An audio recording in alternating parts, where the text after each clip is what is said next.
I met this guy at work, and while we're working, we have discussions, dope discussions. And our discussions are centered around God and the study of the scriptures. And I love the opportunity to have this discussions. You know, I'm not really the type for entertainment. You know, I don't know much about what's going on in the football. I don't know much about what's going on in politics. I don't know much about what's going on in these jungle gyms that are put and orchestrated to keep our attention diverted from the matters of the world, because I know that the word of God is access to the world of God. And one of the things that I was saying to Jeremiah is that part of the trick is to reduce what God has made and to amplify what the Lord has made and conflate the two as one, to confuse the people, so that ultimately what they do is devote themselves to the wrong deity.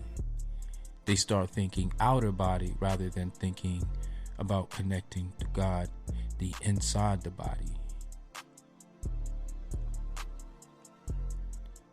He asked me, what is my purpose? And I replied that my purpose is to create a body of work that will supersede my body here at work.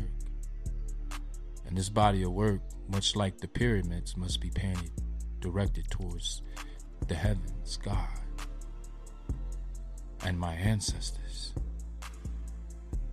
So this is the reason why I titled my collection of Bible study guides Illuminated Nubians, because illuminated means to shine light, right? To highlight, to bring awareness, to bring attention to specifically the Nubian perspective that has been hidden in the Bible because of its African origins. Because these were the people of the black lands, and we're living in a world that is racist, that has been racist since at least the 15th century. And we are in the 21st century.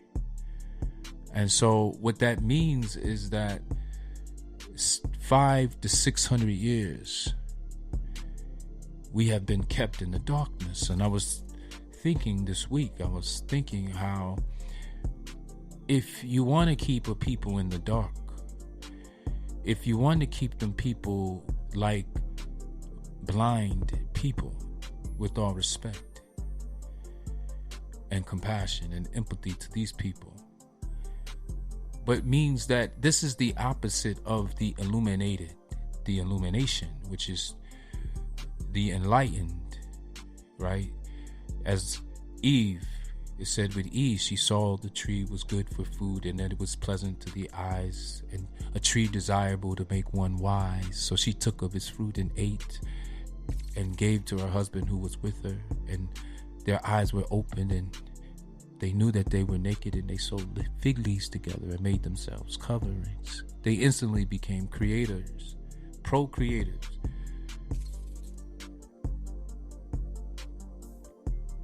They instantly became self-aware. They instantly began to use skills, and coverings is the awareness of their sexual differences.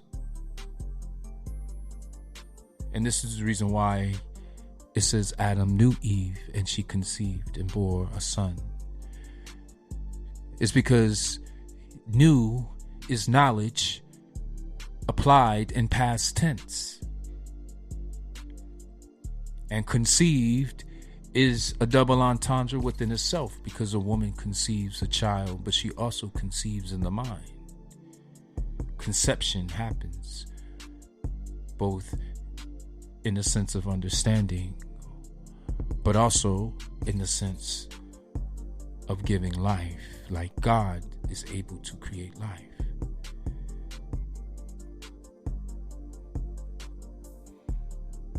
But the Lord said, I will put enmity between between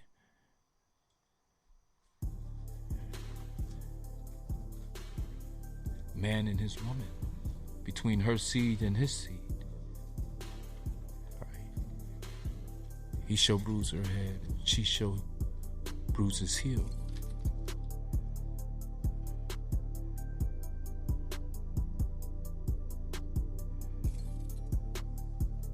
Now, that is the center of the Bible.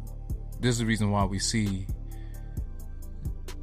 the results that we see manifested in our society at this present moment.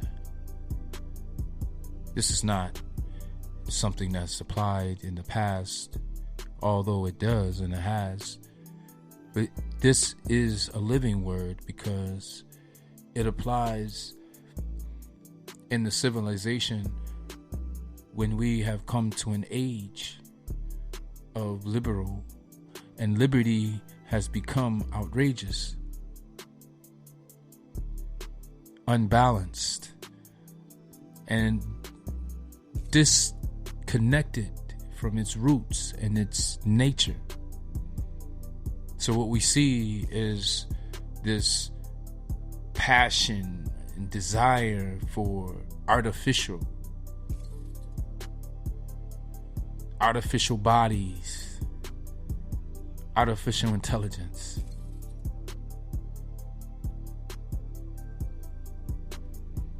So ultimately, it's about foretelling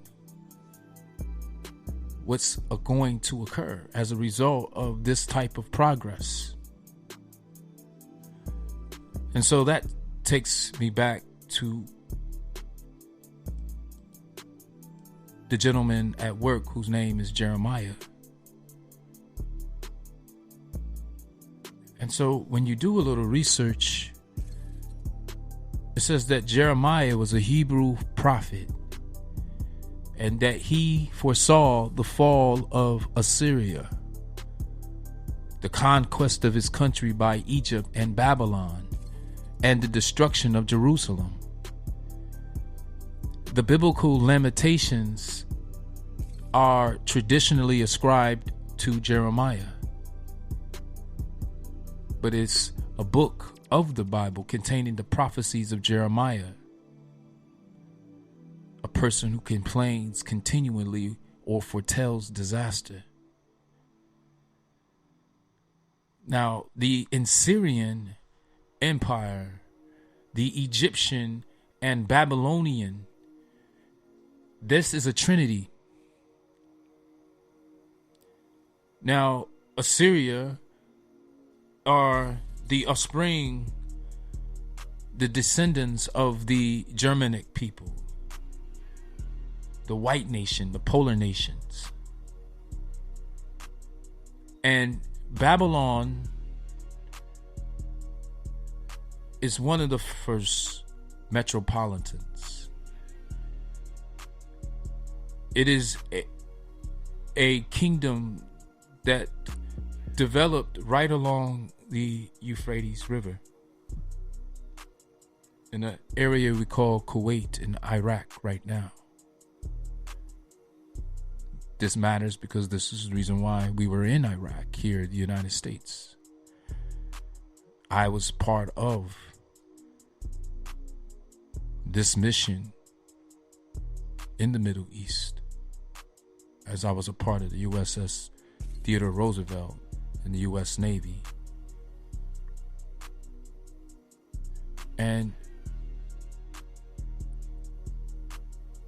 this is also a major part of understanding what this Bible is all about. In the beginning, in Genesis 2, it begins with verse 10. Now a river went out of Eden to water the garden, and from there it parted and became 4 river heads. Now a river is the Nile River. The Nile River fits the description because it departs and becomes 4 river heads. The name of the first is Pishon. It is the one which encompasses the whole land of Havilah, where there is gold. So Havilah is a nation. Havilah is the son of Cush, and Cush is also a nation, the Nubian nation, in the southern Nubia.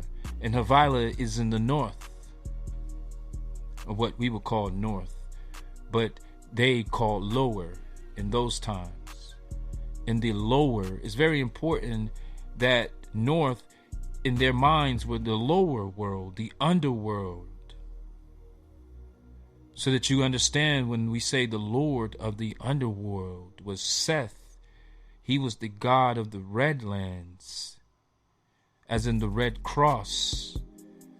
Okay? The God of the Red Lands, who entered the Black Lands and became the gods of the Black Lands. And this occurred in Genesis 4, in the fine print.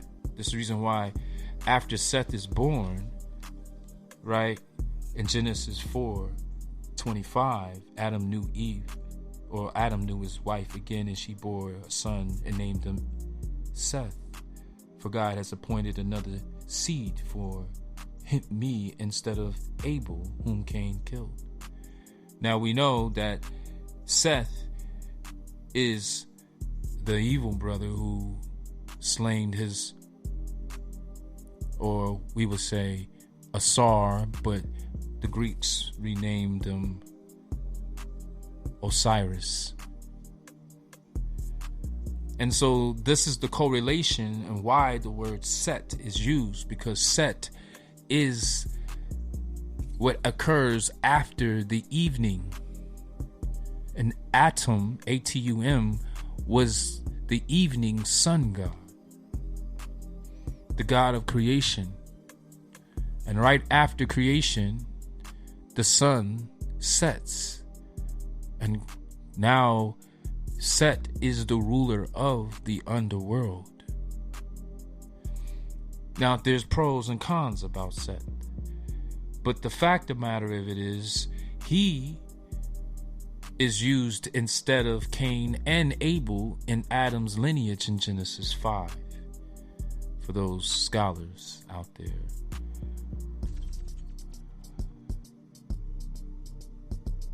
Jeremiah foresaw the fall of Assyria, the conquest of his country by Egypt and Babylon. This is dated somewhere between 650 to 585 BC.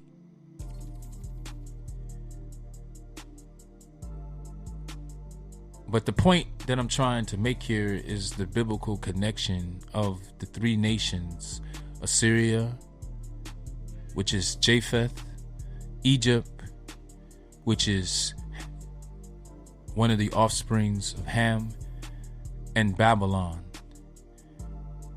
Now, Assyria and Babylon were already connected by the Euphrates, like Sarah and Abram were already connected. Abram and Sarah. Now, Abram goes into the land of Egypt and has his first child, Ishmael, by Sarah's bondservant, Hagar, the Egyptian. And so, therefore, they created a whole son, a holy son, Ishmael. So this is the reason why if you go south of the Suez, in the center of the Suez, you'll see the nation of Ishmael. And around that wing is the great nation of Islam. I'm talking about in the Middle East, where Islam is dominant. But in the West, on the other wing, are the offspring of Abraham, Isaac, and Jacob, and Joseph, and them. And these are the white nations.